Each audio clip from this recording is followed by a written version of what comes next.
जब कोई अपनी लव स्टोरी को ब्रेकअप होते हुए देखता है और ब्रेक डाउन में चला जाता है, तो वही जान सकता है उसके दुख को। और दूसरा तो सिर्फ कहता है, अच्छा ऐसा हो गया तुम्हारे साथ। ऐसी ही आज एक स्टोरी मैं आपको सुनाने जा रही हूँ, एक क्लाइंट की, जिसने कहा, मैम मेरा रिश्ता टूट गया। रिश्ते टूटने की उसने बहुत लंबी कहानी बताई, लेकिन मैं आपको शॉर्ट में बताना चाहती हूँ। उस रिश्ते में वो इतना क्लोज़ हो गया कि उसने अपने आप को समर्पित कर दिया उस लव रिलेशनशिप को पाने के लिए। उसने अपने, कहते हैं कि इतनी इतनी छोटी छोटी चीज़ों पे उसने इतना फोकस करना शुरू किया, इतना अटेंशन देना शुरू किया, इतना केयर करना शुरू किया कि उसको परी बना दिया। और जब उसने अपने दिल की परी बनाया, तो परी होती है। परी तो क्या करती है, उसके पैर तो धरती पे होते ही नहीं है, परी के पाँव तो हमेशा आसमान में लटके हुए होते हैं। तो बस उसका रिश्ते का भी यही हाल हुआ। और उस रिश्ते का हाल होने में 3 बातें उसके जो देखने को मिलती हैं, 3 बातें वो हाईलाइट हो रही हैं। वो आपको मैं बताना चाह रही हूँ कि अगर ऐसा आपके साथ भी हो रहा हो तो आप ज़रूर से ज़रूर इसके लिए अवेयर रहें। जब किसी रिश्ते में आप आते हैं तो बहुत क्लोज़ हो जाते हैं और एक्सपेक्टेशंस आपकी वैसी ही हो जाती हैं, और उस एक्सपेक्टेशंस के तहत कभी कभी आप ऐसी भूल कर जाते हैं जो कभी ना करें। नंबर 1, जब किसी पर भरोसा बहुत ज़्यादा रखना शुरू कर देते हैं, और जब भरोसा कहीं ना कहीं आपको लगता है टूट रहा है, तो आप ओवर पॉजिटिव हो जाते हैं और क्यों क्या के क्वेश्चंस करने लगते हैं। नंबर 1। नंबर 2, कि रिश्ता आपके साथ जुड़ रहा है, पिछले रिश्तों के साथ टूट नहीं रहा है। आप चाहते हैं अगर आपके साथ रिश्ता जुड़ रहा है तो पिछले जितने भी रिश्ते हैं, चाहे वो अपोजिट सेक्स के हों या सेम सेक्स के हों, वो टूटते हुए दिखाई दें। अगर दिख नहीं रहा है तो उसमें क्यों क्या के क्वेश्चंस होने लगते हैं, और उस समय कुछ ज़्यादा होने लगते हैं अगर वो रिश्तों से ये जुड़ाव कहीं किसी अपोजिट सेक्स का हो। तो ये कभी भूल ना करें।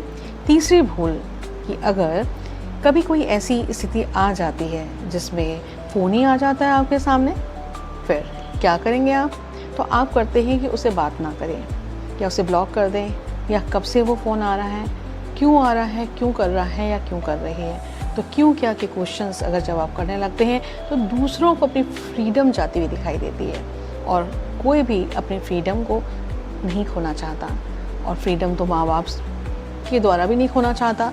माँ बाप भी अगर फ्रीडम को कहीं ना कहीं इंटरफेयर करते हैं तो बच्चे उससे नाराज़ होकर के हॉस्टल में पढ़ने की बात करते हैं, दूर जाने की बात करते हैं।